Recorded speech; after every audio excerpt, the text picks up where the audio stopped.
Bismillahirrahmanirrahim. Assalamualaikum warahmatullahi wabarakatuh. Alhamdulillahi rabbil alamin. Wassalatu wassalamu ala rasulillahil karimil amin.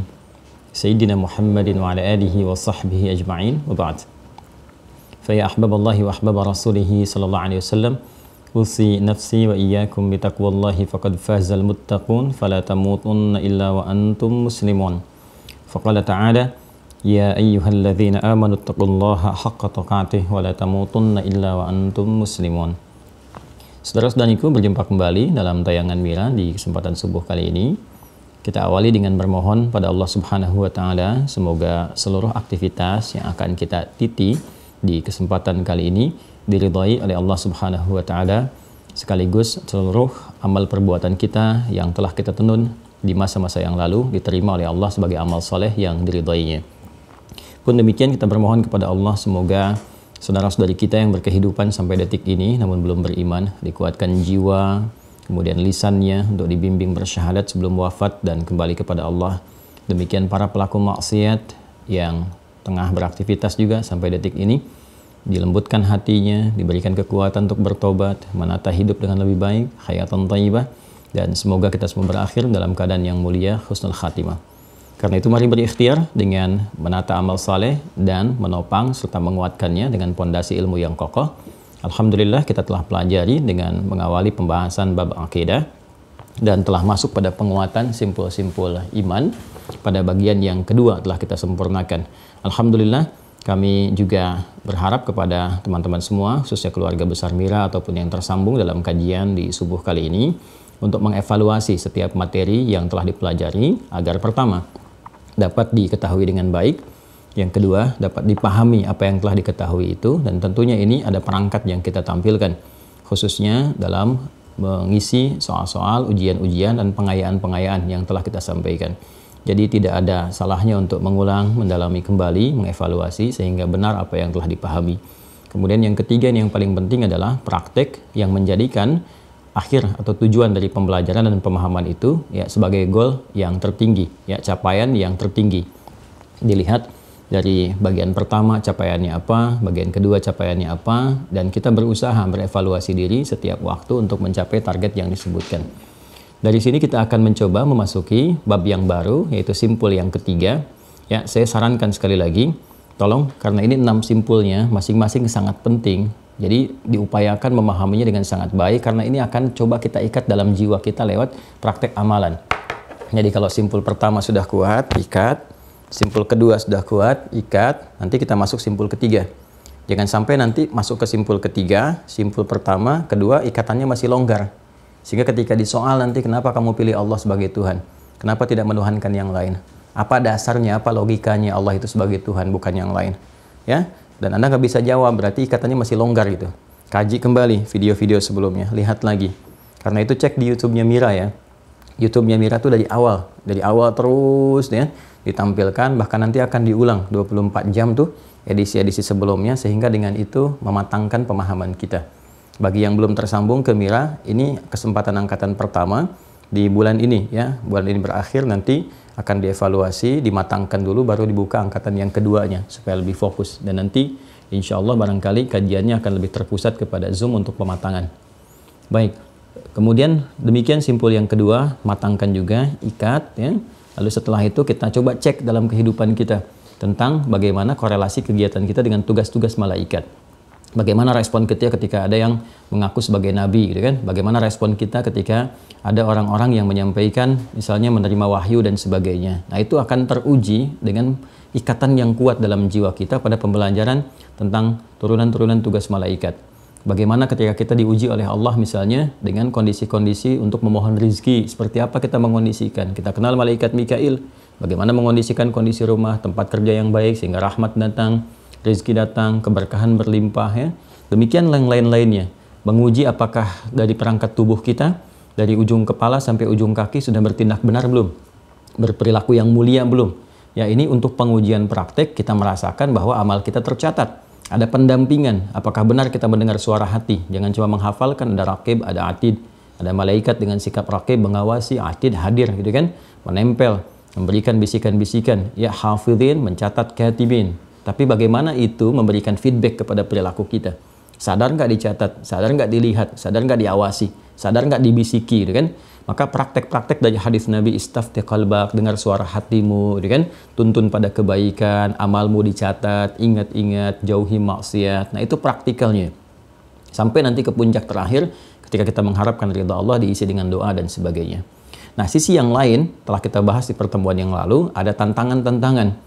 Kan ada musuh yang nyata, kata Al-Quran, innahu lakum aduwwum mubin. Ya, ada satu musuh yang sangat nyata, sudah mendeklar sendiri kepada Allah bahwa dia akan menjadi musuh, yaitu kalangan setan, ya, berasal dari iblis berasal dari jin yang kemudian menyimpang, berbuat fasik, dan dia telah mendeklar dirinya sendiri untuk menjadi musuh bagi anak cucu Adam, ya, dan dengan itu dia bahkan bersiap untuk menerima hukuman yang tertinggi. Yang penting dia membuktikan kesombongannya. Ini yang paling berbahaya, ya. Sampai telah kita bahas bagaimana cara kerjanya, dipelajari dengan baik, ya, 3 bagian itu.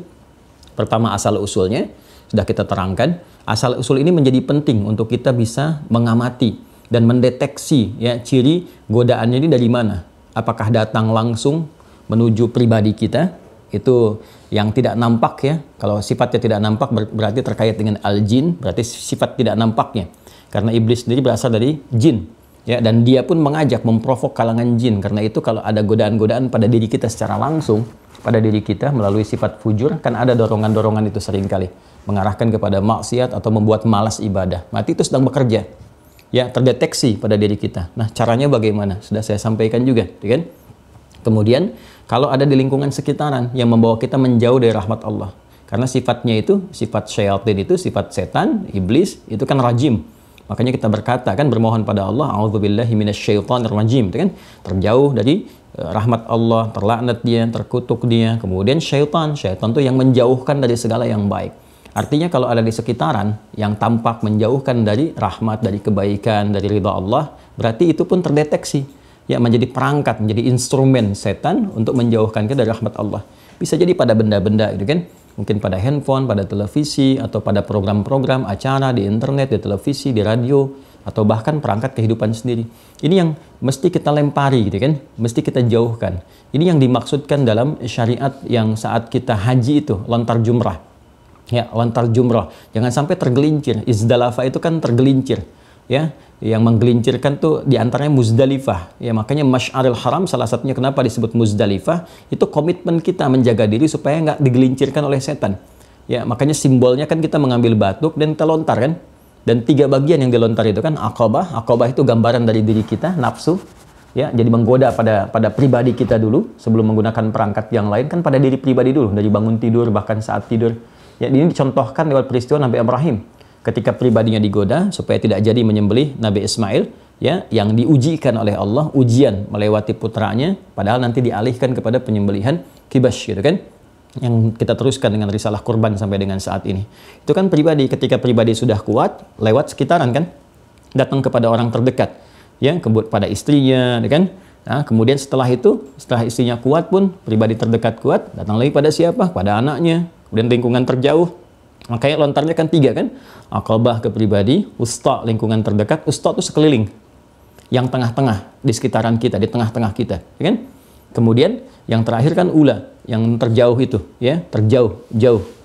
Makanya dunia juga disebut dengan ula, walal akhiratu khairul laka minal ula, gitu kan? Ula, sesuatu yang jauh bedanya dengan akhirat, sesuatu yang jauh kenikmatannya dengan akhirat, sesuatu yang pertama yang kita rasakan. Ula kan kalau dalam tingkatan bilangan tuh yang pertama. Ya, tapi jangan kita juga membatasi pada sisi makna itu. Karena itu pun kalau dijadikan perbandingan menjadi makna jauh. Yang pertama yang kita dapati di dunia ini jauh dari apa yang dijanjikan Allah di akhirat. Itu makna pentingnya, gitu ya. Makna yang paling esensialnya. Karena itulah kemudian dalam risalah lontar jumrah itu kita diberikan gambaran bahwa lontar, Aqabah, wusta, ula itu memberikan kesan kepada kita bahwa perjuangan kita itu bagaimana menaklukkan setan, melawan, dengan mengendalikan jiwa kita, taklukkan diri kita sendiri. Lontar tuh semua bisikan itu dengan kekuatan-kekuatan. Ya, taklukkan, kendalikan sekitaran kita, jangan sampai terpengaruh. Ya, orang-orang terdekat di keluarga, istri oleh suami, suami oleh istri, atau dengan oleh anak-anak yang sekiranya dari perangai-perangai ada di antaranya yang menjauhkan diri kepada Allah. Ya, kitanya alhamdulillah baik misalnya, tapi dari pasangan atau dari anak-anak ada godaan muncul yang harus sama-sama kita kompak kendalikan. Nah, itu pun juga lingkungan terdekat.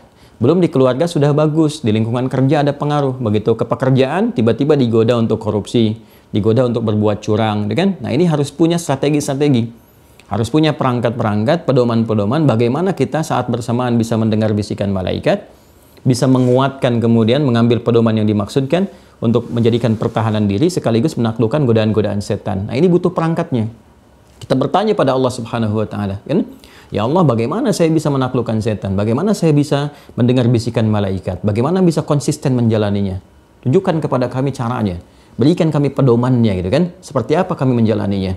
Karena itulah bahkan ketika Adam mulai ditugaskan dan diberikan kemudian gambaran-gambaran kehidupan tentang malaikat, tentang setan, setelah semua diketahui, ya Adam jelas sudah menuhankan Allah Subhanahu wa taala, ya, kemudian juga ikrar, komitmen segalanya sudah jelas, ya. Dari itu semua ditunjukkan tentang malaikat, bahkan hormat kepada Adam alaihissalam, ditunjukkan tentang musuh yang nyatanya dari kalangan iblis. Setelah paham tentang Allah, simpul pertama, kuat mencengkram pada jiwanya, membawa risalah sebagai nabi, gitu kan. Kemudian juga sudah mengetahui malaikat, musuhnya sudah nyata, cara kerjanya sudah terdeteksi, maka diturunkanlah kemudian Adam alaihissalam ke bumi, dan dengan turunnya itu langsung oleh Allah dilekatkan sebuah pedoman yang tadi menjawab pertanyaan yang tidak kita ajukan barusan, ya, bagaimana berkehidupan, bagaimana kemudian berinteraksi, bagaimana mendengar bisikan jiwa, menjauhi godaan-godaan setan, mengkondisikan keluarga, menata kehidupan yang jauh dari keluarga supaya baik. Maka diturunkan bersamaan dengan turunnya Adam satu pedoman, dan di pedoman inilah kita akan membahas simpul yang ketiga untuk menjawab turunan-turunan dua persoalan sebelumnya. Oke, di sini kita akan memulai simpul yang ketiga, beriman kepada kitab. Rukun atau pokok iman yang ketiga, ya, iman kepada kitab. Baik, ya. Ya, saya akan coba membuat satu urutan dulu secara sistematis, sehingga memberikan dasar pemahaman dulu. Saya menginginkan Anda paham sampai menemukan petunjuk ke makna kitab. Esensinya apa? Jadi kita tidak menghafal. Kita bisa simpulkan, udah, berarti iman kepada Al-Quran. Jelas pelajari Al-Quran. Tahu kitab-kitab sebelumnya. Sampai di sini, tidak. Kita harus mengerti dari akarnya. Kenapa sampai ke situ? Apa esensinya? Apa maknanya? Bagaimana cara menggalinya? Itu yang ingin kita dapatkan. Ya, dari tadi hal yang saya sampaikan, berita yang otentik yang sampai kepada kita dan diyakini bahkan oleh seluruh umat-umat beragama yang menjadikan acuan kehidupannya sebagai dasar berkehidupan dengan petunjuk samawi, ya. Hal yang tadi saya sampaikan, kisah-kisah yang nyata, itu diyakini adanya, kan? Adam diyakini adanya, Hawa diyakini adanya, kan? Tentang malaikat diyakini adanya, tentang iblis yang berkhianat diyakini adanya, ya. Demikian, walaupun beberapa orang mungkin memiliki versi-versi tersendiri, tapi sepakat dari apa yang tadi telah diutarakan. Kita mulai dengan Quran surah kedua, Al-Baqarah, ayat 38. Qul nahbitu minha jami'a. Maka kami firmankan dengan segala keagunganku, kata Allah. Perhatikan kalau selalu ada na panjang, dan ini dinisbatkan kepada Allah, diartikannya adalah dengan segala keagungan, kan? Karena ini ta'zimun nafsi, li ta'zimi sya'ni. Sering saya sampaikan, sering saya ulang, sering saya tegaskan. Maka dengan keagunganku, ya kan? Diberitakan informasi yang sangat besar, sangat istimewa, kan? Aku perintahkan, kata Allah, qul nahbitu minha jami'a. Turun kalian semua, kan, ke bumi. Misi dimulai. Ingat, karena di ayat 30-nya misi Adam itu ditetapkan di bumi, fil ardi, bukan fis sama, seperti yang telah kita bahas panjang lebar di beberapa pertemuan yang lalu. Wa idz qala rabbuka lil malaikati inni ja'ilun fil ardi, bukan fis sama. Kemudian sudah diberikan training seperti saya jelaskan kemarin, pelatihan di ayat 35-nya, kan? Di satu tempat yang penuh dengan kenikmatan, tapi juga ada ujian, menggambarkan kalau ikut perintah Allah nikmat, kan? Nikmat, serasa di surga, dapat ketenangan, kenyamanan, sampai akhirnya surga sesungguhnya didapati. Tapi jangan sampai melanggar ketentuan Allah. Kalau melanggar nanti ada persoalan, maka terbuka aurat, kan, malu. Makanya orang-orang berbuat maksiat itu malu, nggak pengen diketahui orang, ya kan? Dia tutupi, dia tutupi, dia tutupi, ya. Dan sebaik-baiknya menutupi tetap akan dibuka juga. Baik, setelah kemudian diberikan pelatihan, training sementara waktu, sudah diperkenalkan nih musuhnya, cara bekerjanya begini gitu kan, yang menggoda dan dia sendiri mendeklar sebagai musuh, yaitu iblis dan turunannya, seperti saya jelaskan panjang lebar kemarin. Kemudian sudah siap, diperkenalkan tugasnya dan seterusnya, maka diperintahkan untuk menjalani misi sebagai khalifah di bumi. Nah, ini misinya sebagai khalifah, dan saya sudah jelaskan kemarin kata khalifah, baik itu sebagai pengganti yang saling menggantikan, pengganti yang saling menggantikan. Ya. Ini sudah saya terangkan, silahkan dilihat di video yang kemarin, kan? Pengganti siapa, bagaimana saling menggantikan sehingga hidupnya tidak ada yang abadi manusia ini. Atau pemakmur, ya, pemakmur yang menghadirkan segala nilai manfaat, ya. Kemudian juga penyukses, ya, dalam setiap titian aktivitas yang dikerjakan. Jadi kita itu apapun yang dikerjakan harus mencoba sukses dalam setiap passion yang kita coba jalani, ya. Kemudian juga melahirkan kemakmuran, menghadirkan manfaat dalam setiap aktivitas yang kita kerjakan dimanapun. Dan tugasnya di bumi, al-ardh. Saat yang bersamaan dijelaskan kan, kita sudah tuntas di sini tentang malaikat, juga kontraknya sini ya, tentang setan, kan, dan turunan-turunannya. Jelas ya? Dan semua mengacu kepada ketentuan hukum Allah Subhanahu wa taala. Selalu saya tempatkan di bagian paling atas. Bersamaan dengan ini diturunkan kemudian pedoman yang tadi kita ulas di awal. Ya? Faman tabi'a hudaya qul nahbitu minha jami'a fa imma ya'tiyannakum minni hudan. Ini pedomannya.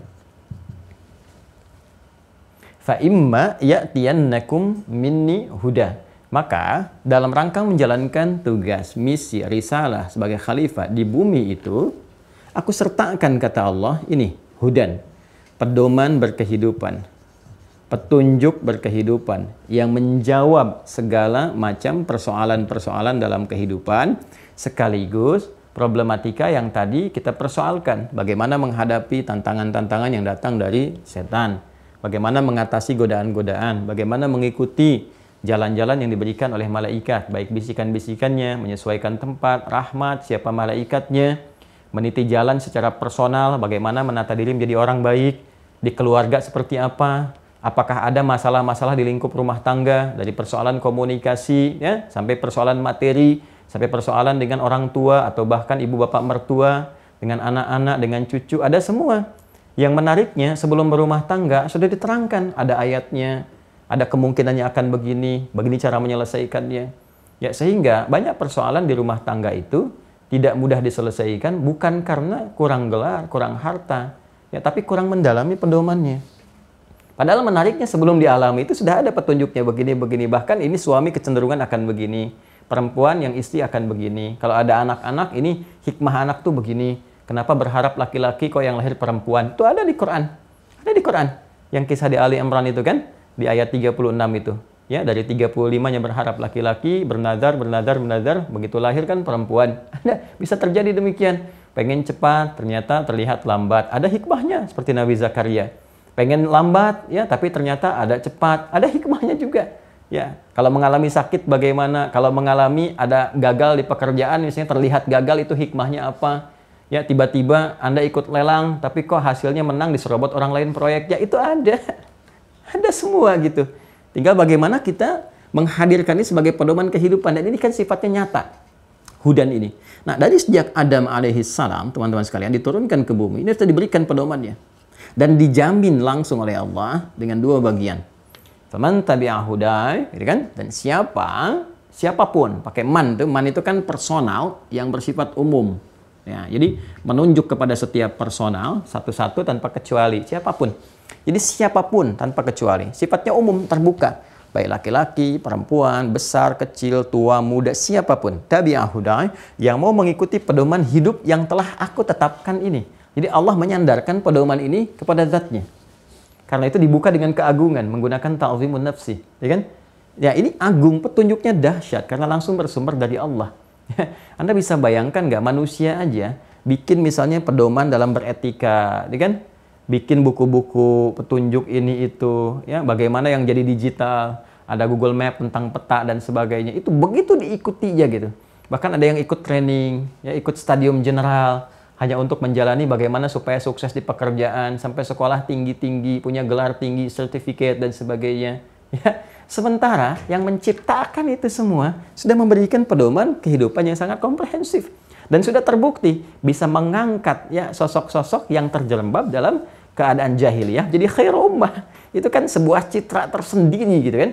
Makanya hikmahnya kenapa nanti diantaranya risalah Nabi Muhammad dipilihkan kalangan jahiliyah, bukan di Romawi yang sudah maju, bukan di Persia yang sudah imperium, gitu kan? Untuk memberikan kesan kepada kita nih, dahsyatnya pedoman ini bisa mengangkat, mentransformasikan manusia-manusia yang berada di lingkungan yang sangat terpencil, jauh dari peradaban, penuh dengan kejahilian. Jadi khairu ummah yang memancarkan cahaya peradaban, bahkan menginspirasi kemajuan baik di barat dengan Andalusianya ataupun juga di timur dengan Baghdad dan seterusnya. Ini ya, fala khaufun 'alaihim, fala khauf, tidak akan pernah gelisah, tidak gelisah. Ya. Persamaannya berarti tenang, ya kan? 'Alaihim wala hum yahzanun, tidak bersedih. Tidak bersedih, tidak larut dalam kesedihan, ya, larut dalam kesedihan. Ya, berarti di sini senang, ya, persamaannya senang. Nah, perhatikan baik-baik, ya, saya agak pelankan sedikit. Konsepsi menjalani kehidupan di bumi itu dengan membawa risalah sebagai khalifah di aspek manapun di kehidupan, baik rumah tangga dengan peran apapun, suami, istri, anak, ya, ayah, ibu, kakek, nenek, dan sebagainya. Ataupun di pekerjaan. Ataupun dalam kehidupan sosial misalnya. Ya. Tolong nanti kalau ingin mengetahui makna ini disimak videonya ya. Jangan sampai nanti cuma dilihat PR jadi perempuan, RT, ibu rumah tangga. Lihat ya. Jadi disimak. Baik dalam kehidupan rumah tangga, pekerjaan, kehidupan sosial gitu kan. Itu konsepsi dasarnya tenang dan senang. Jadi kehidupan rumah tangga itu harusnya menenangkan dan menyenangkan. Ya kan? Di pekerjaan itu harusnya menyenangkan dan menenangkan. Berkehidupan sosial itu kehidupan bertetangga. Ya kan? Kehidupan kita beraktivitas dan sebagainya itu seharusnya menenangkan dan menyenangkan.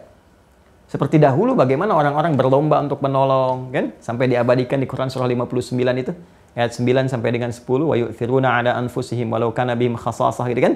Bagaimana saling menolong, saling membantu, menyeriakan satu dengan yang lainnya, saling toleransi yang sangat tinggi. Dan itu heterogen kehidupannya. Jangan dikira yang muslim saja. Kisah-kisah yang inspiratif banyak kita temukan. Bagaimana interaksi antara orang Islam ya dengan non-muslim dihadirkan nilai-nilai berkeadilan dan menghadirkan masyarakat yang berkemajuan, itu luar biasa. Ya. Nah, ini teman-teman sekalian, ini konsepsinya ini. Dan ini dapatkan di mana? Di sini. Karena itu, ketika Adam memulai berkehidupan, berumah tangga dengan istrinya juga Sayyidah Hawa, ya, ini pedoman ini dijadikan sebagai acuan yang paling utama dan diwariskan kepada keturunan beliau. Ya kan? Ini berketurunan, saya turunkan Quran surah keempat An-Nisa. Kan? Ini urutannya ya, ayat 1. Tadi kan saya terangkan satu-satu sampai ke sini. Ya ayyuhan nasu, kan? Hai semua manusia tanpa kecuali, ittaqu rabbakumul ladzi khalaqakum min nafsin wahidah. Tingkatkan ketakwaanmu. Masalah takwa sudah saya selesaikan, konsepsinya tuntas kemarin. Dan kita sudah mengerti artinya apa. Jadi saya tidak perlu perdalam kembali, silahkan review video yang sebelumnya. Kan? Tingkatkan takwamu kepada Allah yang merawatmu. Berjanji memberikan kebutuhanmu. Memperhatikan engkau. Menyehatkan, menyembuhkan kala sakit. Dengan catatan engkau mengerjakan semua kewajibanmu. Dengan itu Allah memenuhi semua hak-hakmu. Kan? Yang telah menciptakan engkau dari jiwa yang satu. Dari sumber yang satu. Yaitu Adam alaihissalam. Wa khalaqa minha zaujaha. Demikian pula menciptakan darinya pasangannya, ya, dari tulang sulbi dari bagian Adam ini diciptakan kemudian Hawa. Kita punya di sini ayah dan ibu ke atas tersambung Adam dan Hawa, ya kan? Wa batta minhuma rijalan katsiran wa nisaa. Dari keduanya kemudian berketurunan baik lelaki ataupun perempuan. Di sini ada keturunan. Ya kan? Baik, banyak lelaki juga perempuan. Lalu keturunan ini menyebar, teman-teman sekalian. Menyebar. Kita bikin petanya ke sini dulu. menyebar, bersuku, berkelompok, dan seterusnya. Pindahkan Qur'annya, surahnya, pindahkan surahnya, Quran surah ke-49. Al-Hujurat. Al-Hujurat. Ayat 13. Ayat 13. Ini ya ayuhan nasu, ini ya ayuhan nasu. Yang ini yang berketurunannya, yang ini penyebarannya. Ya ayyuhan nas, wahai semua manusia tanpa kecuali. Inna khalaqnakum min dzakarin wa untha. Kami ciptakan kalian adalah laki ada perempuan. Ingat itu ya. Di keturunan Adam yang sejati itu, keturunan sampai ke sini, karena di atasnya cuma ada Adam laki-laki. Ingat Adam laki-laki ya. Hawa perempuan. Dan semua sepakat. Maka keturunan ini pun hanya akan menurunkan 2 bagian genetiknya. Kalau bukan laki-laki, itu perempuan. Cuma 2. Min dzakarin aw untha. Tidak ada laki-laki yang jiwanya terperangkap di tubuh perempuan atau sebaliknya. Ya kan? Jadi sudah selesai sampai di situ. Kalau bukan laki-laki apa? Perempuan. Dan ini sudah ketahuan dari ciri fisiknya, dari keadaannya, dari penampakannya. Jadi disesuaikan dengan fitrah yang telah Allah tetapkan. Jangan pernah merubah fitrah. Jelas ya? Jadi saya sering sampaikan, kalau niya saja, jangan menjadi kurniadi, ya kan? Atau sebaliknya. Nah, sudah. Kemudian wa ja'alnakum syu'uban wa qabail. Kami tetapkan kalian, ya kan? Berkelompok-kelompok. Dari kelompok ini kita mendapati teman-teman sekalian lebih besar lagi ya, dari level keluarga sampai RT, gitu kan, RW, sampai beda negara, sampai benua. Wa qabail, bahkan di satu tempat pun sukunya bisa berbeda. Dan suku yang beragam, ya, suku yang beragam. Tuh. Nyata nggak sekarang? Di Indonesia aja ada berapa suku, ya? Paling banyak di Sunda gitu kan. Ya di Sumatera juga ada gitu kan, dan sebagainya. Di Sunda kaki itu namanya suku, di bahasa slangnya itu ya. Jadi paling banyak tuh di Sunda. Jadi suku itu banyak. Jadi di kita ada, di Amerika ada, di Afrika juga banyak, di wilayah Arab juga banyak gitu ya. Ini syu'uban wa qabaila. Keragaman ini untuk membangun satu harmoni, ya, lita'arafu, supaya hadir harmoni. Ya. Terasakan, kan indah tuh, kita keberagaman tuh kita bisa melihat, Masya Allah, tadi saya ketemu orang Jepang, tuh, kan? Tadi saya ketemu orang Amerika, kemarin saya ketemu orang Eropa, Masya Allah, besok saya janjian dengan orang Spanyol, gitu kan? Ya, beda kan? Jadi ada keragaman, kita ketemu tetangga, se-Indonesia aja kita ada keindahan tersendiri. Alhamdulillah, saya barusan ketemu sama orang Aceh. Alhamdulillah, kemarin saya sapaan sama orang Papua. Alhamdulillah, besok saya akan ketemu sama saudara saya dari Sumatera. Satu Indonesia, Bhinneka Tunggal Ika. Ini kan berbeda-beda, satu harmoni, satu tujuan, satu kebaikan. Ini konsepsinya. Ya, di Bhinneka Tunggal Ika itu ayatnya ini tuh, 49, Quran surah 49 ayat 13, kan? Ada keragaman-keragaman yang melahirkan satu harmoni. Tapi itu bisa dicapai dengan apa? Inna akramakum indallahi atqakum. Harmoni ini hanya bisa dicapai dengan cara yang sejati. Harmoni yang sejati, bukan dengan ukuran-ukuran duniawi semata. Karena apa? Pertemanan, ta'aruf, pertemanan yang disandarkan pada aspek duniawi. Karena materi hilang pertemanan. Karena kedudukan hilang pertemanan. Betapa banyak orang baru dilantik sudah kirim SMS, WA, ucapan selamat, kirim bunga, padahal sebelumnya nggak kenal. Begitu selesai jabatan purna itu jadi nggak kenal lagi. Sama sekali nggak kenal. Jadi terpelihara di situ saja. Kalau membangun harmoni berdasarkan aspek keduniaan semata. Karena konsepsi yang dibangun manusia itu terbatas. Ya, dia hanya menyampaikan satu konsepsi berdasarkan pengalamannya dalam berinteraksi dan tata kelola dunianya yang terbatas. Karena itu memunculkan keterbatasan. Ya, hubungannya pun terbatas sifatnya. Karena itulah Allah memberikan satu acuan, pedoman yang sifatnya komprehensif, holistik, dan paten sifatnya. Jadi kalau kita kemudian mengacu kepada ini, maka sampai kapanpun harmoni akan tercipta. Bahkan diatur, ini yang inter keimanan. Sesama orang beriman bisa begini. Ini yang berbeda, ini antara heterogen, antara orang beriman dengan yang belum beriman. Begini cara berinteraksinya, membangun harmoninya seperti ini sehingga tercipta kedamaian, ketentraman, kenyamanan dalam konsepsi yang indah dan dalam konteks kehidupan yang sangat luar biasa, ya. La ikraha fid din, lakum dinukum walidin, semua punya pertanggungjawaban masing-masing, tapi keindahan itu selalu ditampilkan dengan nilai-nilai dakwah. Apa kemudian konsepsinya untuk membangun harmoni itu? Ya, inna akramakum indallahi atqakum. Itu ketakwaan. Tetap kembali kepada nilai takwa. Nah. Dan nilai ketakwaan ini kan sumber kehidupan kita yang kemarin kita bahas. Ya, terletak di kedalaman jiwa kita, dalam nafas. Ini potensi-potensi baik. Jadi kalau ini bisa dihidupkan sinyalnya, cahayanya bisa ditampilkan, maka ini sudah pasti akan terbentuk kedamaian, ketentraman, kebahagiaan, persatuan, dan sebagainya. Karena cahaya takwa itu semua cahaya baik. Ya, lawannya kan yang fujur, yang kemarin kita ulas secara detil gitu kan. Kalau ini kita support keluar dengan baik, maka mata dibimbing melihatnya yang baik-baik, telinga dibimbing mendengar yang baik-baik, lisan dibimbing berkata yang jujur, yang benar, yang baik, sampai ke ujung kaki. Maka itulah yang paling ideal dalam berkehidupan. Untuk mendapatkan petunjuk bagaimana mengaktifkan ini, dan segala yang terkait dengannya. Segala yang terkait dengan takwa kan apa saja? Kemarin kita bahas malaikat kan? Terus lawannya fujur, godaan-godaan setan. Jadi ketika kita ingin mengaktifkan sinyal ini untuk mencapai tata kelola kehidupan yang harmoni, pada saat yang sama setan kan bermain juga. Melakukan provokasi lewat lawannya berupa fujur. Ingat di video kemarin ya? Ya, saya tidak ulas kembali karena kita akan mempercepat. Nah, untuk mengaktifkan ini semua, mengacu pada ketentuan-ketentuan yang benar, yang dengan itu kita bisa menghadirkan harmoni dalam kehidupan, baliknya ke sini lagi. Ya, karena janji Allah menyampaikannya kan jelas. Faman tabi'a hudaya, itu kan? Siapa yang mengikuti petunjuk yang telah aku tetapkan, pedoman hidup ya yang telah aku tetapkan, maka fala khaufun 'alaihim wa lahum yahzanun. Kehidupannya cenderung tenang dan senang. Tenang itu kan bawaan hati. Ya kan? Sedangkan jiwa yang tenang melahirkan aktivitas yang cemerlang. Kan? Jiwa yang tenang menghadirkan ibadah yang cemerlang. Jiwa yang tenang menghadirkan aktivitas yang gemilang. Ya, silahkan bikin status. Jiwa yang tenang menghasilkan aktivitas yang gemilang. Kan? Menghadirkan hasil ibadah yang cemerlang. Boleh. Ya, silahkan. Ini takwa kan? Ya. Ini ketenangan itu ada pada jiwa. Makanya kita katakan hatinya tenang, gitu kan? Jiwanya tenang. Sedangkan jiwa itu, ya, itu disebut dengan an-nafas.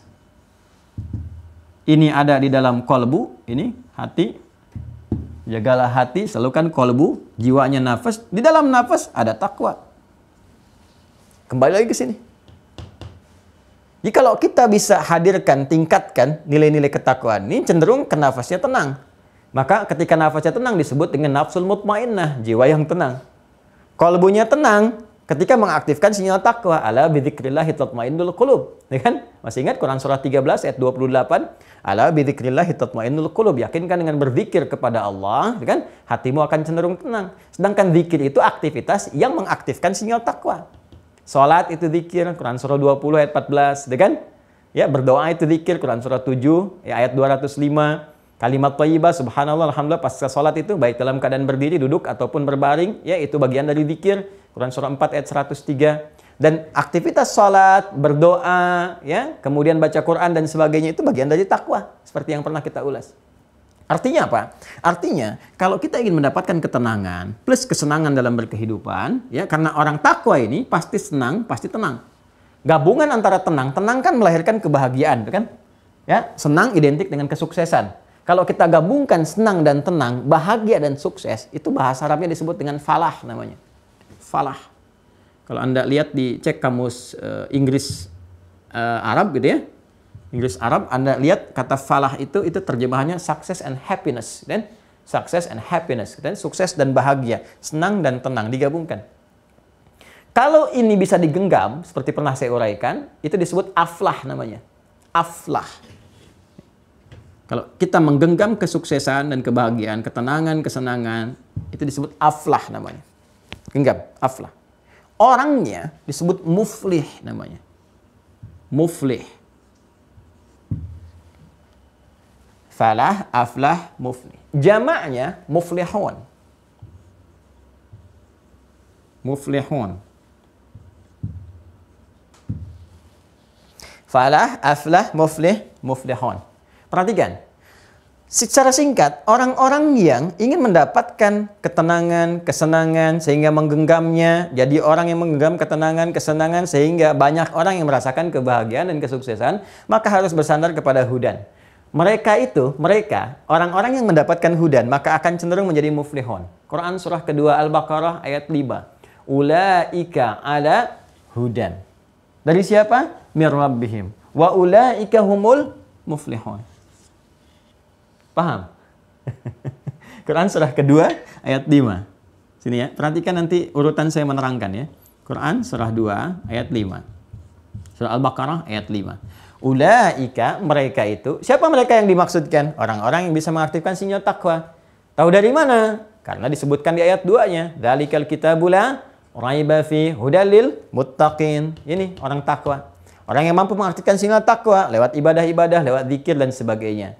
Dari mana? Dari petunjuk hudan. Karena mereka mengacu kepada hudan, kepada petunjuk, maka ulaika ada hudan mir rabbihim. Mereka yang konsisten dalam petunjuk pedoman hidup yang telah ditetapkan oleh Allah sebagai Rabb mereka, ya, wa ulaika humul muflihun. Maka mereka itu akan selalu diberikan petunjuk oleh Allah, diberikan naungan, diberikan jalan-jalan. Anda dekat dengan pimpinan, diberikan arahan, senang, pekerjaan lancar. Anda dekat dengan Allah, diberi semua akses. Bagaimana nggak senang?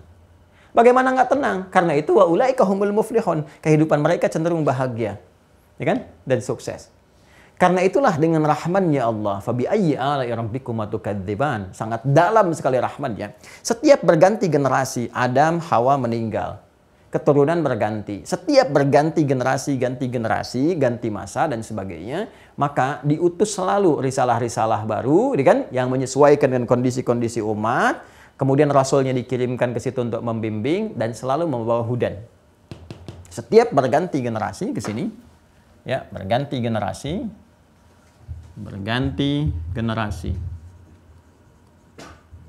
Nah, jilan ba'da jilin. Terus selalu membawa hudan.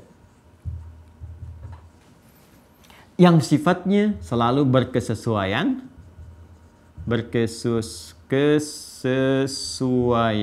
ya, dengan umat yang dihadapi. Ya.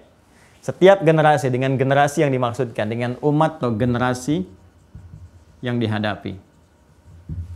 Generasi Nabi Adam dan keturunan berjalan, berganti, mendapatkan suasana baru, penemuan-penemuan baru, kan, akal bekerja, menciptakan kreasi dan sebagainya. Muncul kemudian tuntunan, menyesuaikan, datang Rasul menerangkan, maka muncul hudan. Maka di era Nabi Nuh alaihissalam, Nabi Nuh itu ada sebagian riwayat menyebutkan lahir 116 tahun setelah Nabi Adam wafat, kan?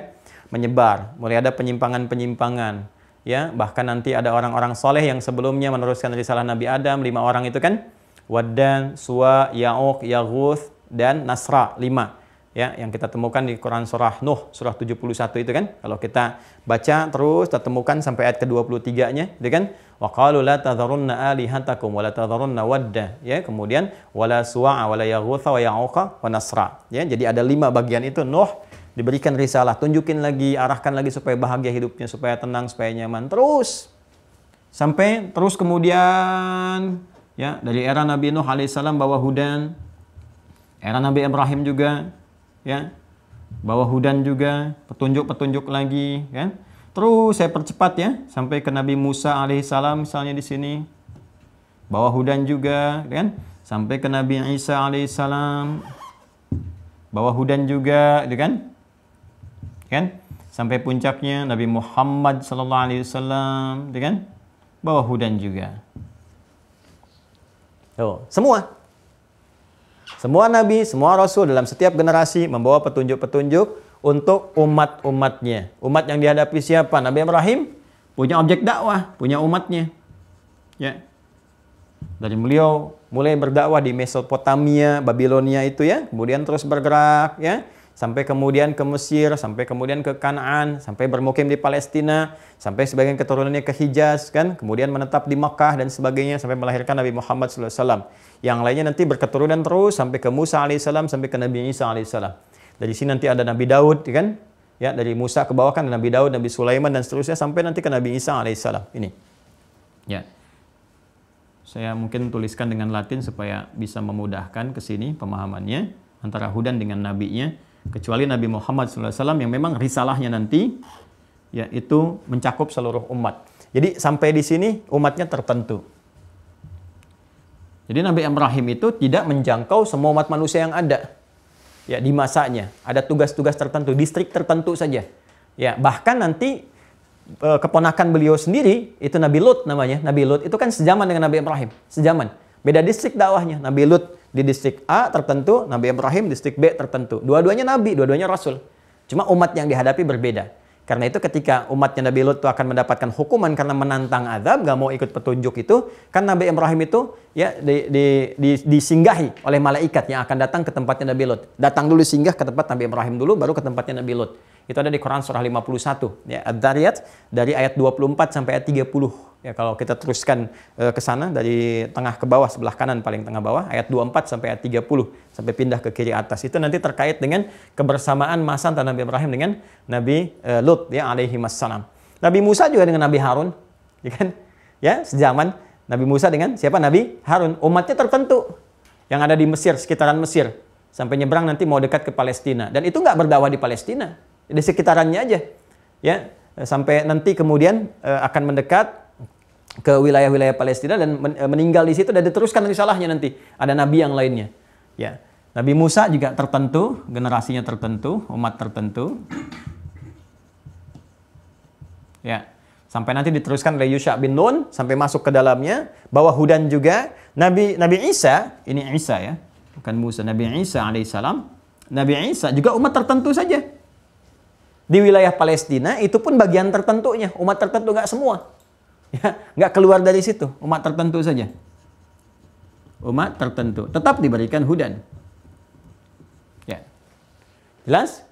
Nabi Muhammad SAW, ya, penyempurna semua risalah, semua karakter dari umat-umat ini, semua, ya kan, dikumpulkan sempurna, menyatu dari yang sebelumnya, yang saat itu sampai akan datang. Komprehensif, sangat luas, mencakup seluruh generasi. Karena ini Nabi penutup, kalau penutup risalahnya pun harus penutup. Maka ini untuk semua umat yang berkehidupan sampai akhir kehidupan di bumi, sampai kiamat terjadi. Karena ini rasul penutup, risalah penutup, maka secara logika juga ini harus komprehensif, harus sempurna, harus menjangkau semua umat karena menutup, ya, risalah dalam berkehidupan dan menyempurnakan semua risalah yang ada sebelumnya. Selesai semuanya, terakumulasi di sini risalah beliau, membawa hudan juga. Nah, untuk membedakan jenis-jenis hudan ini dan cakupan-cakupannya, maka masing-masing punya namanya. Punya nama sendiri, ya kan? Misal kita dengar Ibrahim misalnya alaihi salam punya nanti petunjuk hudan yang dikenal dengan suhuf, lembaran-lembaran, ya kan? Jadi akhir penutup surah Al-A'la itu kan suhufi Ibrahim wa Musa, ya kan? Suhufi Ibrahim wa Musa dikenal dengan suhuf nanti. Ya. Suhuf Ibrahim wa Musa, gitu kan? Suhuf nanti kalau kita turunkan, kalau sudah menempat jadi satu disebut dengan mushaf, jamaknya disebut dengan masahif. Ya, lembaran-lembarannya kalau halaman disebut dengan sahifah, kalau lembarannya jamaknya disebut dengan suhuf namanya. Jadi ada lembaran-lembaran, ya. Kalau kita mungkin kita munculkan ada juga yang disebut dengan lauh. Kalau lauh itu alwah, bentuknya kayak semacam kayu, ada tulisan-tulisan, ya kan? Ini berupa lembaran-lembaran. Ya, gulungan-gulungan yang disampaikan menjadi petunjuk dalam berkehidupan pada umatnya Ibrahim alaihissalam pada masa itu. Ya. Kemudian setelah itu Musa juga punya suhuf. Ya, suhuf Ibrahim wa Musa. Suhuf. Hanya di masa Nabi Musa, ya kan, alaihissalam, ya, itu lebih terukur. Ya, kalau Nabi Ibrahim kan masanya beda umatnya dengan Nabi Musa. Ya, komunitasnya juga berbeda gitu kan. Nabi Ibrahim ke kelompok-kelompok, pindah dari sini ke sini ke sini. Dari beliau mulai tadi di Mesopotamia, pindahkan ke Mesir, kemudian di Kanaan dan sebagainya. Nabi Musa sudah establish. Ada di mana? Ada di Mesir. Ya, dakwahnya kepada raja yang ada pada saat itu. Ya, Firaun yang dikenal dengan gelarnya Firaun itu kan, dengan Nabi Harun alaihi wassalam. Maka lebih terukur, lebih tersusun, ya, dengan rapi, dengan sempurna. Ya, sesuatu yang tersusun dengan rapi dan sempurna, susunannya itu disebut kitab namanya. Kitab.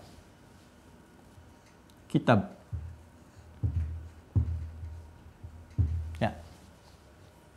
Jelas ya? Jadi kalau disebutkan kitab itu mengarah kepada susunannya. Ya, pemaknaannya lebih kepada susunannya yang teratur, yang rapi dari awal sampai dengan akhir. Makanya sekarang kenapa buku bahasa Arabnya disebut dengan kitab? Karena disebut buku itu kalau dia tersusun dengan rapi dari awal sampai akhirnya. Ada pembuka sampai dengan penutup, ya, dan sebagainya. Sampai rapi, sempurna, itu disebut dengan kitab. Kenapa nanti di eranya Nabi Musa alaihissalam suhuf ya dinamakan dengan kitab? Karena tersusun dengan rapi dari awal sampai akhirnya. Bukan hanya berbentuk lembaran-lembaran atau gulungan-gulungan, tapi sudah mulai rapi. Ya. Dan namanya pun disebutkan. Apa itu? Taurat. Ya. Apa namanya? Taurat. Ya kan? Taurat, Torah, gitu kan? Bahasa Latinnya disebut dengan Taurat. Perhatikan baik-baik. Kalau disebutkan Taurat untuk penamaannya, ya nama yang dilekatkan kepada hudan, ini esensi isinya, petunjuk, ya, yang dibawa oleh Nabi Musa alaihissalam, pedoman-pedoman berkehidupan, diberikan nama Taurat untuk membedakan era, masa, dan penugasan kepada Nabi di setiap generasinya. Jelas? Namanya Taurat, susunan yang rapinya disebut dengan kitab, lembaran-lembarannya disebut dengan suhuf. Esensi dari semua ini, Taurat itu isinya hudan. Jelas? Yuk kita lihat bagaimana di dalam Al-Quran disebutkan. Quran surah ke-17. Quran surah 17. Al-Isra ayat 2. Baik ya. Saya detilkan dari mulai Nabi Musa sampai ke Nabi Muhammad SAW karena ini yang sekarang terkait berkelainan dengan kehidupan kita. Ya, walaupun semua nanti mengacu kepada kakek moyang Nabi Ibrahim alaihissalam sampai ke atasnya Nabi Adam alaihissalam. Tapi saya detilkan dari sini. Quran surah 17 Al-Isra ayat 2. Wa ataina Musa al-kitab. Dan dengan keagunganku kata Allah, ya kan, diberikan anugerah kepada Musa alaihissalam al-kitab. Ya, pedoman yang tersusun secara sempurna, rapi, baik, dan Commandment, dan 10 perintah dari Allah Subhanahu wa taala di dalamnya. Ya, berisi suhuf-suhuf gitu kan. Kemudian apa yang ada di dalamnya? Wa ataina Musa al-kitab wa ja'alnahu hudan. Jelas? Dan kami jadikan di dalam kitab itu yang tersusun dengan sempurna itu, dengan hudan, di dalamnya ada petunjuk, pedoman berkehidupan. Untuk siapa? Umat tertentu, li Bani Israel. Ya, Bani Israel.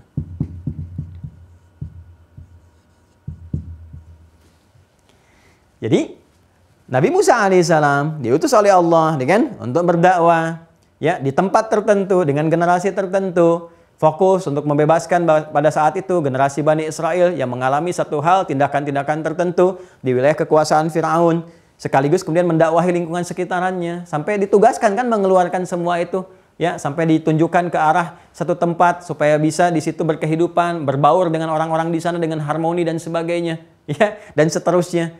Bukan untuk mengklaim sebagai tanah tersendiri gitu kan, lantas menguasai, melakukan tindakan-tindakan ini itu dan sebagainya. Kalau semua bersikap begitu, nanti semua juga punya acuannya. Oh, ini tanah yang dijanjikan untuk saya juga, ini untuk saya juga, maka nggak akan damai kehidupan. Musa membawa umatnya, nanti kalau kita kembali ke kajian-kajian genealogi Yahudi itu, kita akan ketahui Allah mengarahkan pada satu tempat yang di situ karakteristik Bani Israel itu bisa ditampung untuk berbaur dan hidup harmoni di sekitarannya. Ya, dan diberikan hukum-hukum pedoman berkehidupan. Makanya ketika nanti kita masuki masanya Umar bin Khattab radhiyallahu taala anhu dan pedoman Allah itu digunakan dengan baik, aman kehidupan di situ. Ya, begitu digeser kembali kepada keinginan masing-masing, ya ribut lagi. Silakan cek bagaimana Umar ketika kepemimpinannya menggunakan pedoman dari Allah Subhanahu wa taala lewat Rasulullah, kan? Dipakai di situ aman, berapa ratus tahun aman di situ. Ya. Ketika diganti ribut lagi, dikembalikan aman lagi. Ya. Silakan cek kalau nggak percaya perjalanan sejarah, ya. Nah, kita kesini lagi ya. Jadi wa ataina Musal kitaba, ya kan? Wa ja'alnahu hudan li Bani Israil. Terbatas generasi ini saja, umat tertentu. Jelas ya? Apa nama kitabnya? Taurat. Kita temukan di Quran misalnya surah ketiga, Ali Imran, ayat ketiga. Quran surah 3, Ali Imran, ayat 3. Sudah? Nazzala 'alaikal kitaba bil haqqi. Ya, Allah telah menurunkan kepada Muhammad SAW satu kitab tersusun dengan rapi, ya kan? Dengan segala kebenaran yang ada di dalamnya, ya kan? Nazzala 'alaikal kitaba bil haqqi musaddiqan lima baina yadayhi, ya kan? Wa anzalat Taurat. Ya, yang di dalam kitabmu itu Muhammad SAW yang diwahyukan kepadamu itu menghimpun, menyempurnakan ajaran-ajaran umat sebelumnya. Di antaranya apa? Taurat. Diturunkan kepada Musa isinya hudan. Yang ingin saya katakan, Taurat pun isinya apa? Hudan. Selesai, nggak ada penjagaan, jaminan penjagaan kepada Taurat karena sifatnya hanya untuk generasi tertentu. Begitu ini selesai, risalah selesai, selesai Taurat. Ya, jadi karena itu sampai sekarang pun kita tidak bisa mendapatkan mana sih yang asli dari Taurat itu, ya kan? Nggak bisa kita akses karena nggak ada satu jaminan itu sempurna dijaga. Ya, bahasa aslinya mana, seperti apa bahasa aslinya, muncul naskah aslinya bagaimana, terwariskan dari lisan-lisan yang abadi sifatnya dari awal sampai akhir bisa disebutkan A sampai Z, ya dihafalkan banyak orang misalnya, kita nggak bisa temukan karena nggak ada jaminannya. Ya, karena kenapa? Sifatnya terbatas di generasi tertentu pada umat tertentu saja dengan sifat tertentu hudan, tapi menjangkau umat tertentu. Secara singkat terus nanti melewati Nabi Daud punya juga kitabnya Zabur gitu kan, dan di Zabur juga berisi hudan terus sampai kita dapati Nabi Isa alaihissalam. Yang Isa juga sama untuk umat tertentu, kalangan tertentu diberikan hudan. Ya, diberi nama apa? Injil, ya kan? Terus kan ini masih bersamaan Quran surah 3 ayat yang ketiga. Nazzala 'alaikal kitaba bil haqqi musaddiqan lima bayna yadayhi, gitu kan? Nah, kemudian apa seterusnya? Wa anzalat taurata wal injil. Ya, jadi ini mendapatkan apa? Injil. Nabi Isa mendapatkan Injil, kitabnya Injil. Injil. Jelas ya?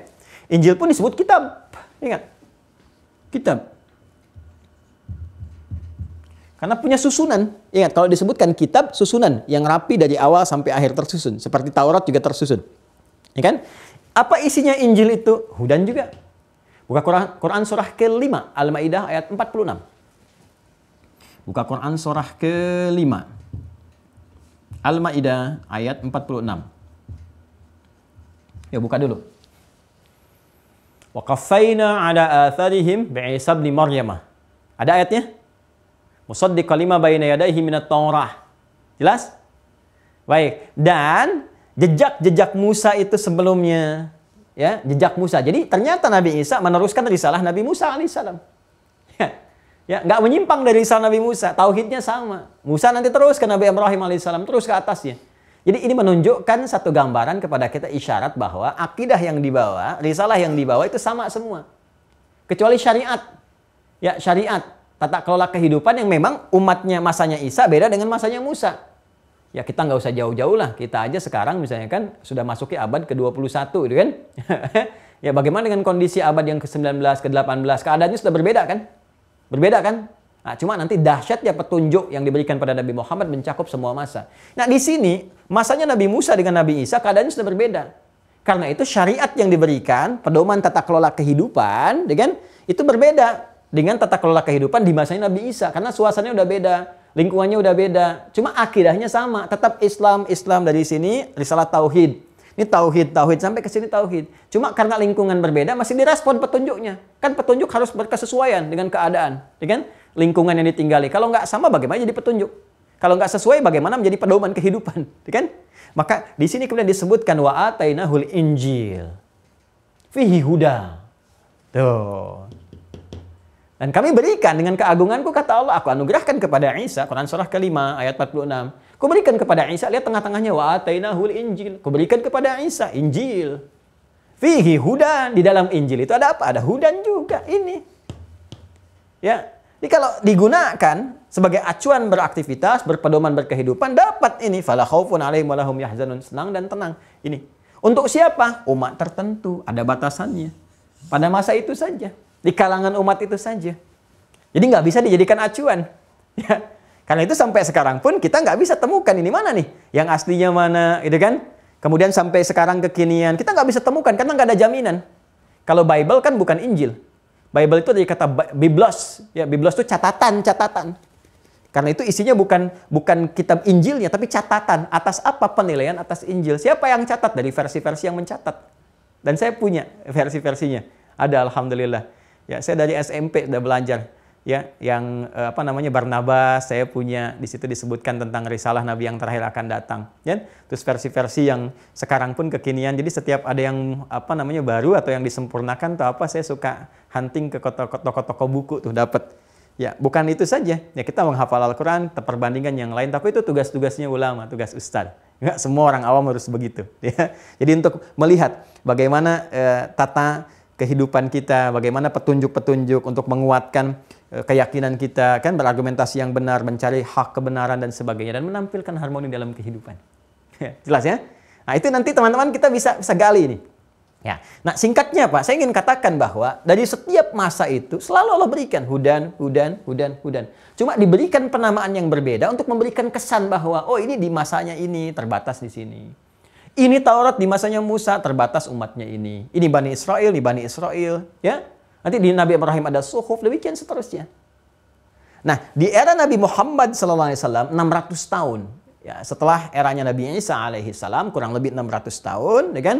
Maka diutus Nabi Muhammad SAW karena beliau rasul penutup, penyempurna semua risalah. Kalau penyempurna itu kan harus mengcover semua yang ada sebelumnya. Ya kan?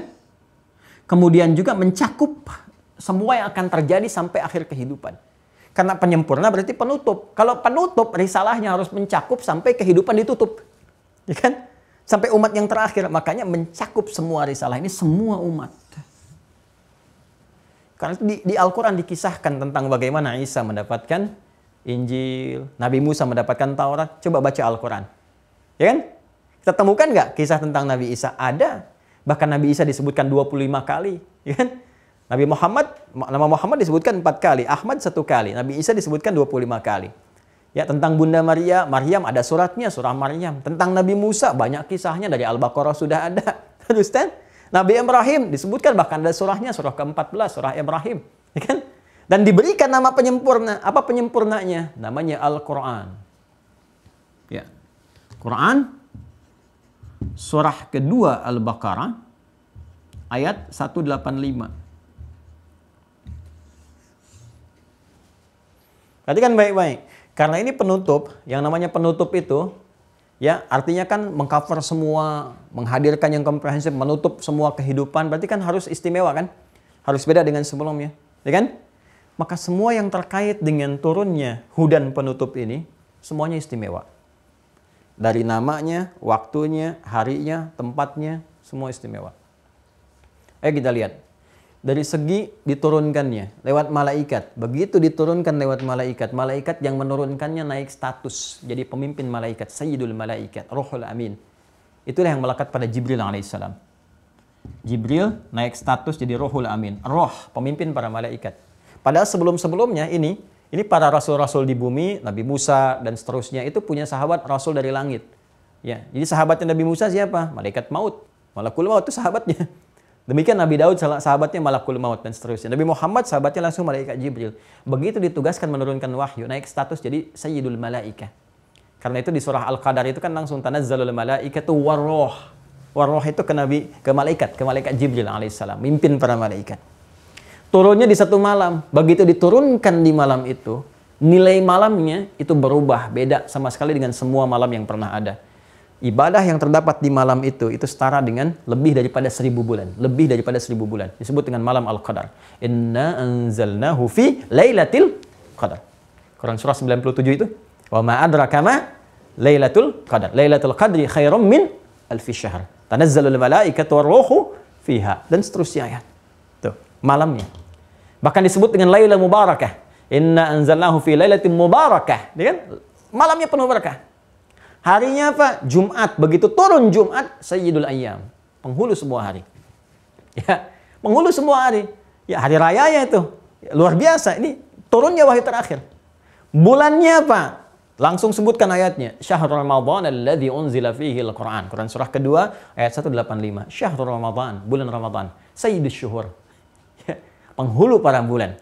Malaikatnya istimewa, malamnya istimewa, harinya istimewa, bulannya istimewa. Syahrul Ramadan, dipilih bulan Ramadan, alladzi unzila fihi al-Quran. Di bulan Ramadan itu kita puasa dan di situ diturunkan wahyu penutup. Al-Quran namanya. Al-Quran.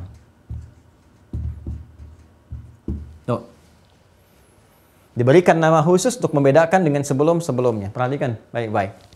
Supaya kita mengerti kalau Taurat siapa? Nabi Musa. Oh iya, Musa terbatas sifatnya. Sekarang pun nggak kita dapatkan versi orisinilnya, kan? Injil untuk siapa? Nabi Isa. Oh, Nabi Isa terbatas sifatnya, kan?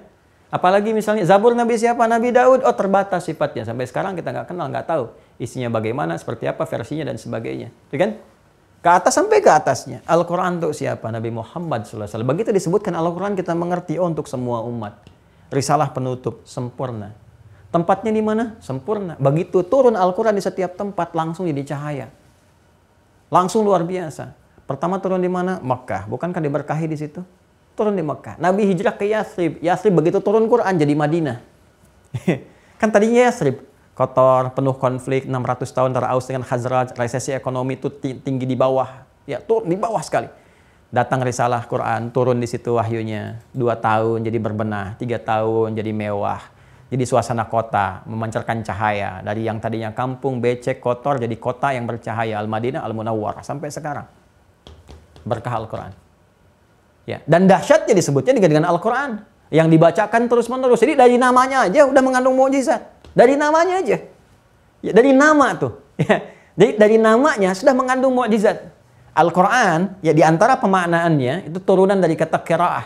Ya, qiraah itu sekali baca. Quran yang terus dibacakan tanpa henti. Kalau pakai al, itu khusus, spesifik. Yang ini, bukan yang lain.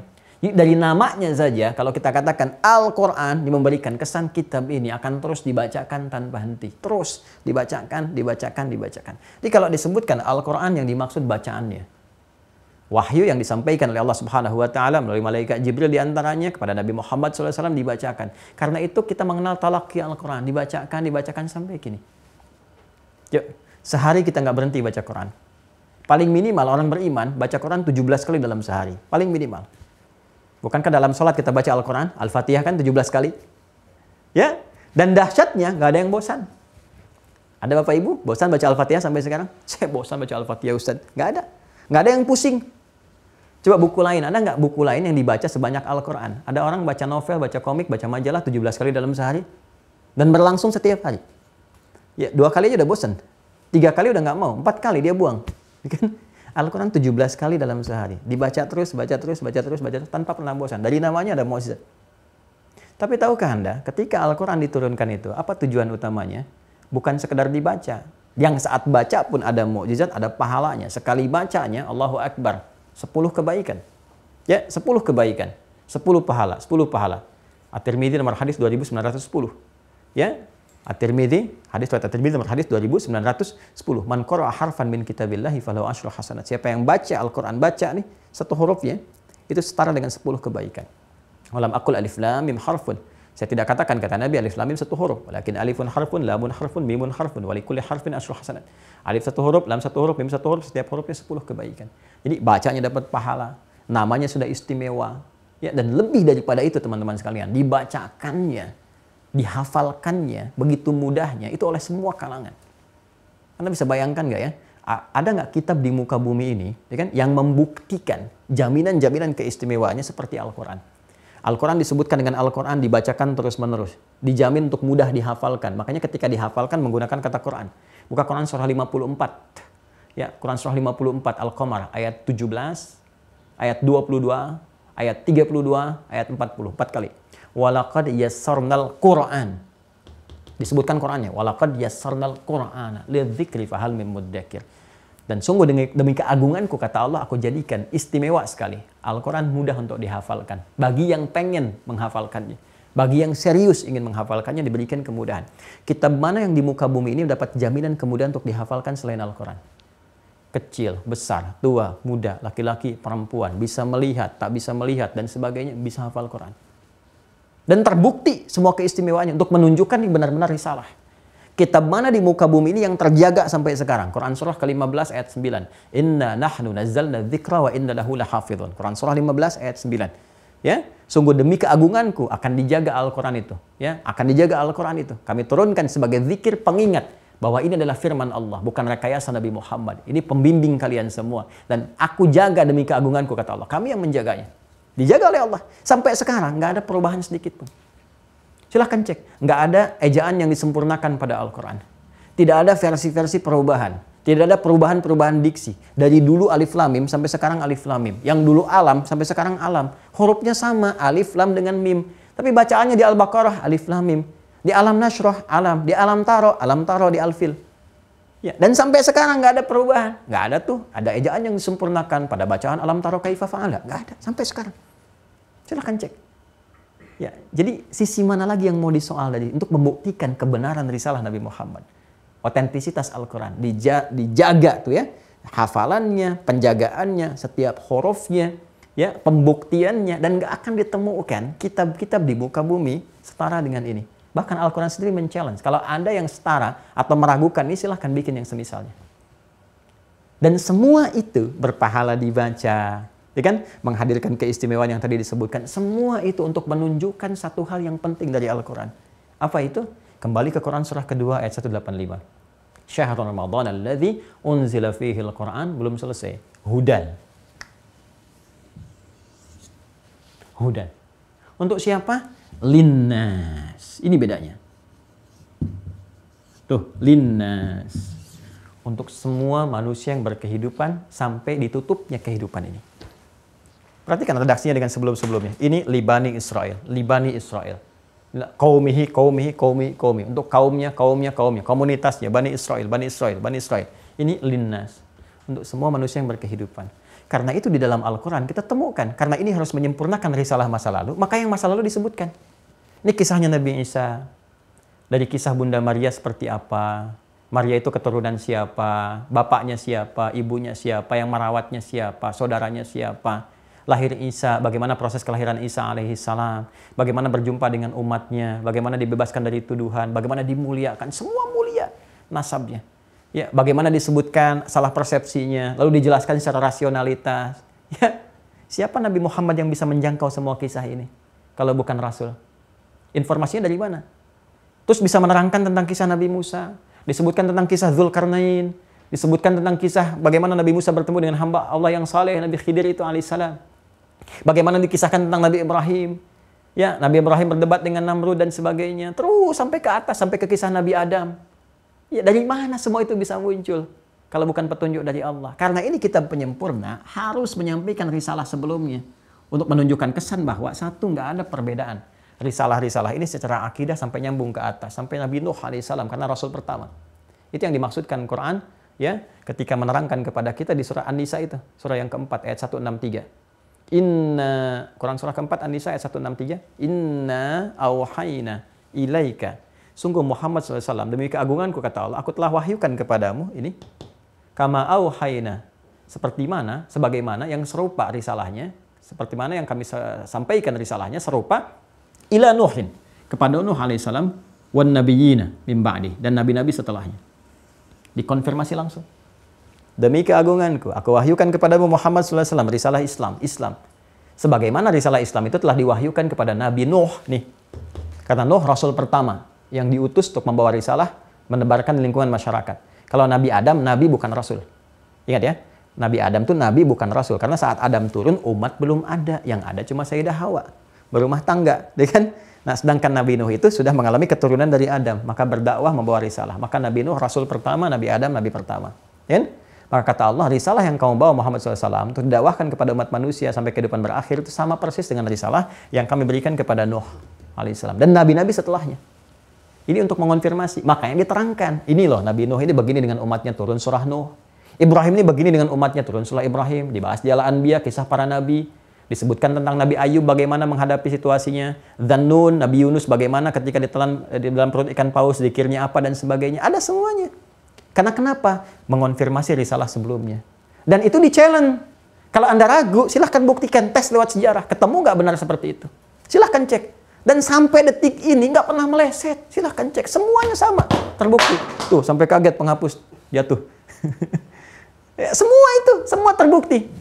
Nggak percaya silahkan cek sampai sekarang. Informasi malaikat hanya nyata. NASA yang buktikan yang ketika kita bahas malaikat Israfil itu. Jangankan kasus para nabi, malaikat aja dibuktikannya nyata secara saintifik.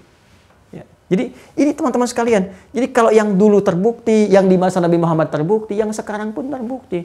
Dan banyak peristiwa yang disampaikan di 15 abad yang lalu dibuktikan oleh sains sekarang. Teknologi sekarang, pengetahuan saat ini. Keadaan bayi dalam rahim, tentang sidik jari, tentang bagaimana Fir'aun meninggalnya itu ternyata ada diawetkan dalam kandungan garam di air laut dan sebagainya. Maurice Bissell temukan itu masuk Islam. Ya. Makanya kalau teman-teman lihat, pada hakikatnya ketika kita kembali kepada Al-Quran, arahnya ini, hudan. Untuk semua manusia tanpa kecuali. Nah, sedangkan hudan ini, ya kan harus tersusun kan?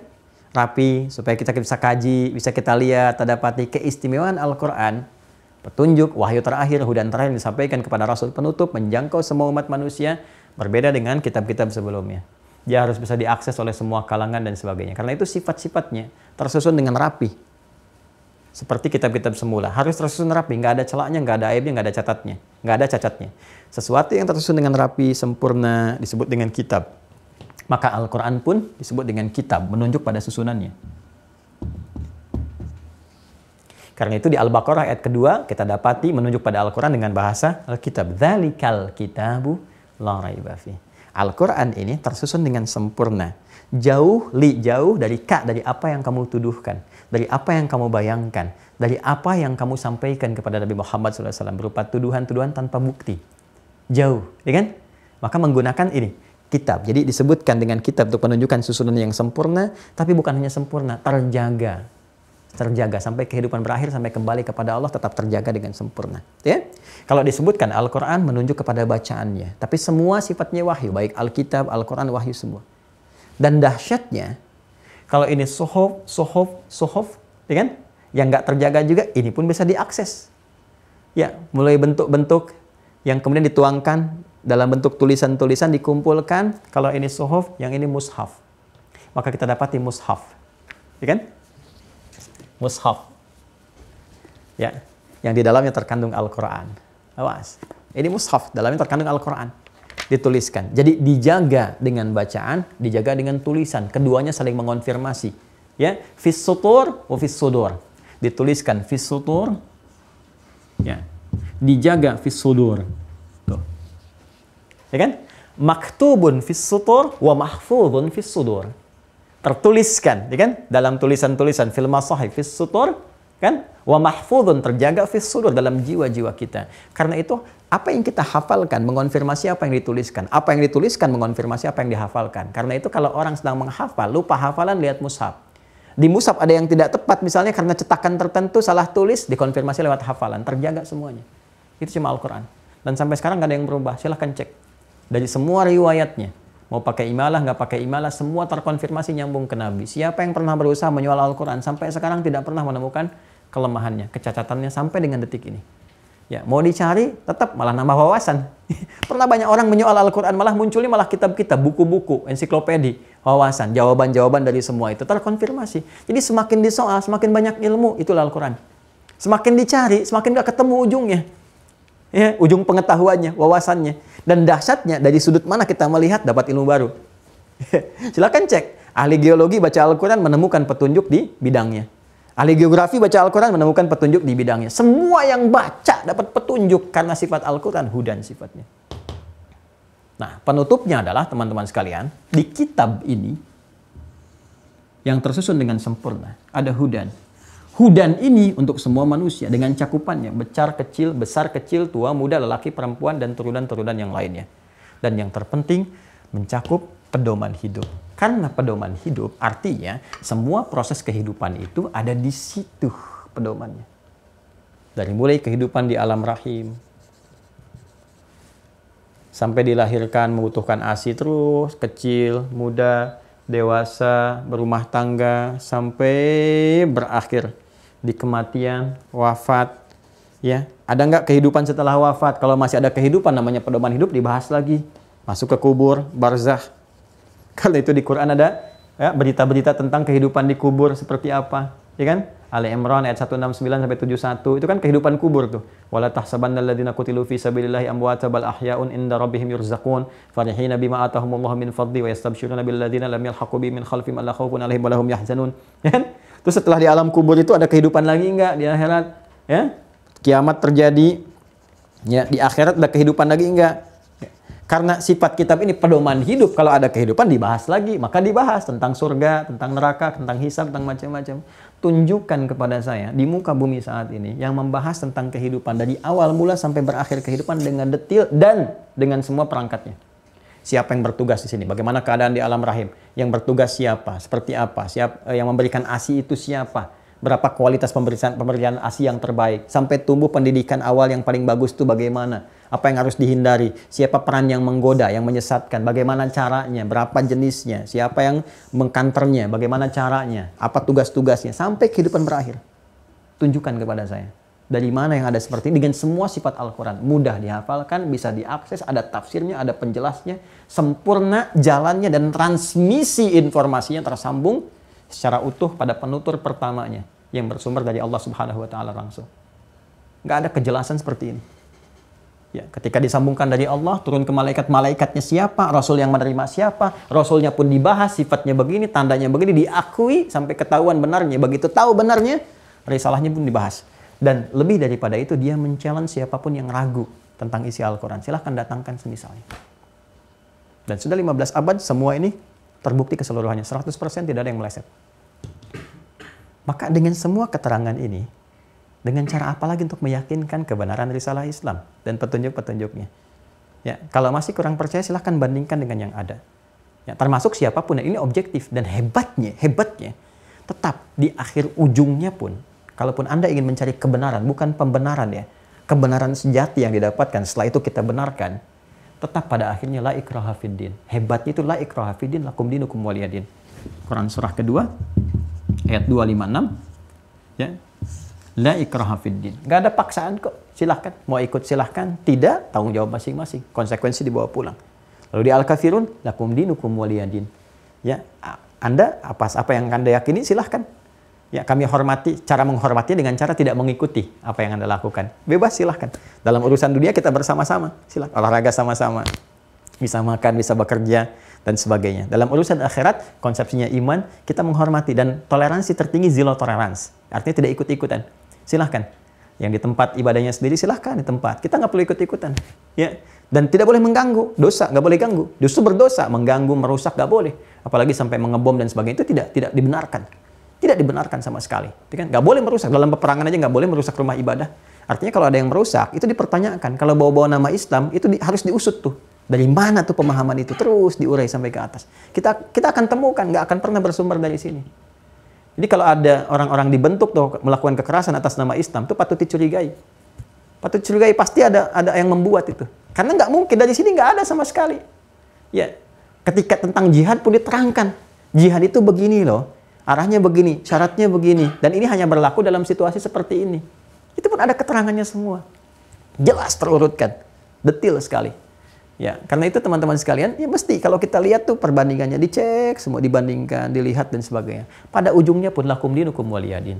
Silahkan saling menghormati masing-masing. Ketika ditanya kita jelaskan Islam begini, kenapa Tuhannya Allah begini, ya menyembahnya seperti ini dan sebagainya, hikmahnya begini, tata caranya begini, pembuktiannya seperti ini. Pada ujungnya lakum dinukum waliyadin, dan tidak perlu ikut-ikutan. Silahkan. Kita hormati, kita juga menghormati. Jadi nggak usah hari ini ikut ke sana, ini ikut ke sini, itu proposal jahiliyah. Ya, jahiliyah kan gitu proposal Muhammad SAW. Ya, nggak apa-apa, kita nggak usah musuhan. Tapi kita ya toleransi aja. Malam ini kami nyembah Tuhan kamu, besok ya kamu nyembah Tuhan kita. Maka turun Al-Kafirun kan? Ya, qul ya ayyuhal kafirun. Katakan, hei orang-orang yang masih tertutup, menutup diri dari Islam, menutup diri dari risalah. Bahasanya lembut sekali. Nggak pernah disebutkan dengan hewan. Ya, nggak pernah disebutkan dengan bahasa-bahasa yang lain. Kan nggak pernah disebut misalnya, taruhlah hei gajah-gajah yang tersesat misalnya kan, atau macam-macam, nggak ada. Walaupun misalnya Nabi lahir di tahun gajah, tapi nggak pernah ada olok-olok dari orang-orang kafir. Ya, ini ajarannya apa macam-macam dan tidak. Dan Islam pun merespon dengan halus. Qul ya ayyuhal kafirun. Hei orang-orang yang masih menutup diri dari risalah. La a'budu ma ta'budun. Komitmen yang terbaik itu sudahlah. Kita masing-masing, aku menyembah yang aku sembah. Kalian sembah yang kalian sembah. Gak mungkin aku bisa ikut-ikutan. Kalau ikut-ikutan artinya tidak ada kebenaran mutlak dari risalah. Keyakinan ini dipertanyakan. Secara logis dijelaskan. Sampai ujungnya lakum dinukum waliyadin. Udah, apa yang aku yakini itu yang aku kerjakan, apa yang kalian yakini kalian kerjakan, dan sama-sama menampilkan alasan-alasannya supaya bisa diketahui dan kita hargai kebebasan dan hak setiap orang untuk memilih agamanya masing-masing. Itu yang indah kan? Nah, inilah hudan. Ya. Kemudian setelah itu kita diterangkan dengan mengakar pada semua ini, maka bisa memperkuat keimanan kita. Jadi kalau iman kita ingin kuat, ingin tangguh, ingin kokoh, ya, kan caranya bagaimana? Kita harus mengenal kayak malaikat, mengenal tentang Allah, ya, tahu tentang tata cara setan asal usul, cara kerja dan sebagainya. Semua itu ada di sini, ada di hudan. Ya. Lalu kumpulannya ini ada di mana? Ya, kumpulan yang tersusun rapi itu ada di mana? Sebutannya kitab. Di kitab itu dalam bentuk mushaf kita dapati untuk mudah dikaji, hafalannya disebut dengan Quran, bacaan-bacaannya. Karena itu diperkenalkan bagian yang ketiga, rukun imannya adalah iman kepada kitab untuk menunjuk kesempurnaannya. Sempurnanya. Yang dimaksudkan apa? Al-Quran. Al-Quran. Jadi implementasi beriman kepada kitab ini, pada Al-Quran ini adalah dengan cara apa? Dengan cara mengajinya. membaca, menggali, memahaminya, dan menerjemahkannya dalam bentuk perilaku berkehidupan. Dan dahsyatnya, dalam setiap bacaannya ada pahala. Dalam setiap kajiannya ada pahala, ada jaminan-jaminan kebaikan. Apalagi saat dipraktekkan, bukan hanya pahala, tapi feedback kemuliaan dalam bentuk senang dan tenang itu yang didapati. Jelas ya? Nah, jadi beriman kepada kitab bukan hanya sekedar kita sampaikan dalam bentuk lisan. Ini kan beriman, kitab, tahu tidak. Tapi lebih daripada itu, ada tuntutan pada kita untuk membuktikan keimanan itu dengan berinteraksi dengan Al-Quran yang menerangkan kepada kita tentang kehidupan masa lalu, untuk mengonfirmasi bahwa Nabi Muhammad adalah Rasul penutup. Ini loh Rasul-Rasul yang pernah ada sebelum Nabi Muhammad. Dimuliakan oleh Allah. Nggak ada yang selingkuh, nggak ada yang zina, nggak ada yang tawuran di antara para Nabi dan Rasul. Itu kan apalagi dengan keluarganya. Semua mulia, semua baik-baik. Diterangkan kisahnya satu-satu. Dari atas, genealogi, sampai ke bawah, sampai ke Nabi Muhammad SAW. Setelah paham semua, sehingga orang-orang yang pernah mengklaim mendapatkan risalah dari sini atau mengkultuskan sosok A, sosok B, dia mengetahui ketika dikonfirmasi oleh Al-Quran. Dan Al-Quran men-challenge, silahkan buktikan lewat sejarah, perjalanan, bukti-bukti otentik. Akan ditemukan, oh ternyata ini Nabi Ibrahim, oh ini Nabi Isa, oh Yesus ternyata begini, Bunda Maria tuh begini, oh Nabi Musa tuh begini, Harun begini, Nabi Zakaria begini, Nabi Yahya begini. Dikonfirmasi dan dibuktikan lewat sejarah. Setelah yakin dengan semua itu, dan Nabi Muhammad sebagai penutup, lihat risalahnya, apa yang harus dilakukan. Apa yang harus diyakini, apa yang harus diibadahi, kan? Bagaimana cara beribadah dan sebagainya. Nah, itulah yang disebut iman kepada kitab.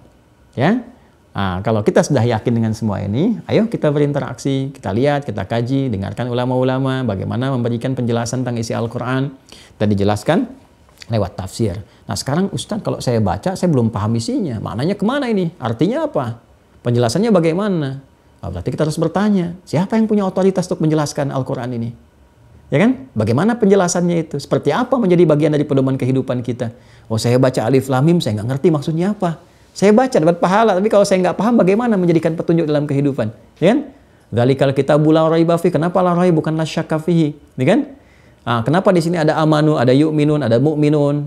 Ya, surga itu bagaimana? Penjelasannya seperti apa? Nah, untuk mengacu kepada yang ini, mengetahui penjelasannya, seperti apa gambarannya, kan? Seperti apa detailnya, diperintahkan sholat, bagaimana sholatnya yang benar, seperti apa gambarannya, prakteknya, dan sebagainya. Kita akan masuk ke simpul yang keempat, yaitu beriman kepada Rasul, ya kan? Nah, nanti Rasul yang diberikan kewenangan oleh Allah untuk menjelaskan bagaimana menetapkan satu kerasulan. Penjelasan Rasul itu disebut dengan apa? Bagaimana kita bisa mengaksesnya, seperti apa gambarannya, bagaimana menyulam akses itu menjadi kurikulum kehidupan. Itu yang akan kita bahas dalam pertemuan-pertemuan lanjutan insya Allah. Demikian, saya mencintai Anda semua karena Allah Subhanahu wa Ta'ala. Mohon maaf kalau ada yang kurang berkenan atau yang salah, mohon disampaikan agar saya perbaiki, dan semoga Allah muliakan kita semua. Allahumma taqabbal minna innaka antas sami'ul alim wa tub 'alaina innaka antat tawwabur rahim. Allahumma ij'alna min ahlil Qur'an waj'alil Qur'ana sahiban lana fid dunya wa syafi'an lana fil akhirati ya arhamar rahimin. Rabbana atina fid dunya hasanah wa fil akhirati hasanah wa qina adzabannar. Wa sallallahu ala sayyidina Muhammad wa ala alihi wa sahbihi ajma'in wa akhiru da'wana subhanakallahumma wa bihamdika nashhadu an la ilaha illa anta nastaghfiruka wa natubu ilaik walhamdulillahi rabbil alamin. Assalamualaikum warahmatullahi wabarakatuh.